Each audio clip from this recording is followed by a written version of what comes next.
रूसी सेना ने शनिवार यानी कि कल यूक्रेन पर क्रीमिया में उसके काला सागर बेड़ा, जिसे इंग्लिश में ब्लैक सी फ्लीट कहते हैं, उस पर मैसिव ड्रोन हमले का आरोप लगाया है। पर न सिर्फ आरोप लगाया है बल्कि कुछ ऐसा कर दिया है जिससे यूक्रेन ही नहीं बल्कि पूरी दुनिया पर असर पड़ा है। इस हमले से तिलमिलाया रूस ने शनिवार को एक इम्पोर्टेंट डील को रद्द कर दिया है।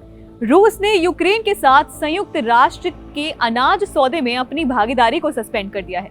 ये सौदा काफी महत्वपूर्ण माना जाता था क्योंकि इस सौदे को वैश्विक खाद्य कमी को दूर करने के लिए इम्पोर्टेंट मूव बताया गया था। लेकिन अब रूस ने क्रीमिया पर शनिवार को यूक्रेन के ड्रोन हमले के बाद अनिश्चितकाल के लिए इस डील को स्थगित कर दिया है। संयुक्त राष्ट्र में डिप्यूटी रशियन एम्बेसडर दिमित्री पेलिंस्की ने कहा कि रूसी सैन्य जहाजों के खिलाफ एक यूक्रेनी ड्रोन हमले के प्रयास के बाद अनाज के सौदे में रूस ने अपनी भागीदारी वापस ले ली है।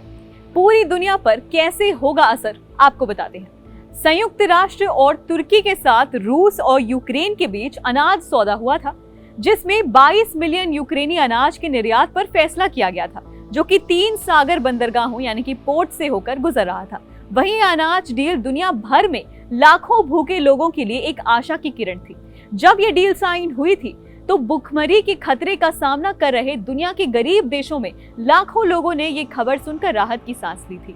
लोगों को लगा था कि अनाज बेहद जरूरी मात्रा में बाजार में पहुंच जाएगा और अनाज की कीमतें एक बार फिर से सस्ती हो जाएंगी। हालांकि दोनों देशों के बीच बढ़ते तनाव को देखते हुए रूस के इस फैसले से दुनिया की मुश्किलें और बढ़ेंगी।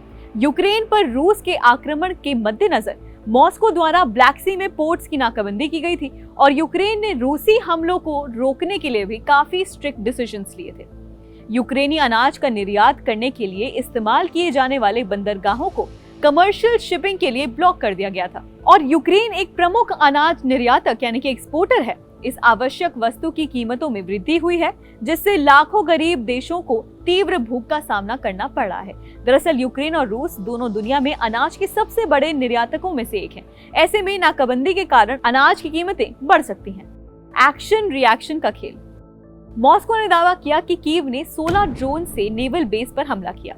रूस ने कहा कि उसने 9 हवाई ड्रोन और 7 समुद्री ड्रोन को नष्ट कर दिया। सेवेस्तोपोल, जो कि एक सिटी है मॉस्को एनेक्स क्रिमियन पेनिसुला में, वो ब्लैक सी फ्लीट में हेडक्वार्टर्स के रूप में काम करती है। ये यूक्रेन के खिलाफ रूसी अभियानों के लिए एक लॉजिस्टिक हब भी है। रूस ने ब्रिटेन पर हमले को अंजाम देने में यूक्रेन की मदद करने का आरोप भी लगाया है। हाल के महीनों में इस नेवल बेस को कई बार निशाना बनाया जा चुका है। हालांकि सेवेस्तोपोल के मॉस्को में स्थापित गवर्नर मिखाइल ने शनिवार को ड्रोन हमले को मैसिव बताया था। हमले के बाद शहर में अलर्ट जारी कर दिया गया है। आपको बता दें कि इस महीने की शुरुआत में क्रीमिया को रूसी मुख्य भूमि से जोड़ने वाला मॉस्को का एक पुल, जिसे क्रीमिया ब्रिज भी कहते हैं, उसको भी विस्फोट से क्षतिग्रस्त कर दिया गया। रूस ने पुल को नष्ट करने के लिए भी यूक्रेन को दोषी ठहराया था। तो ऐसे रशिया के इस मूव से लाखों लोग भुखमरी का सामना कर सकते हैं। इस मामले में आपकी क्या राय है, हमें कमेंट करके जरूर बताएं और बाकी अंतर्राष्ट्रीय खबरें जानने के लिए आप देखते रहिए एबीपी लाइव।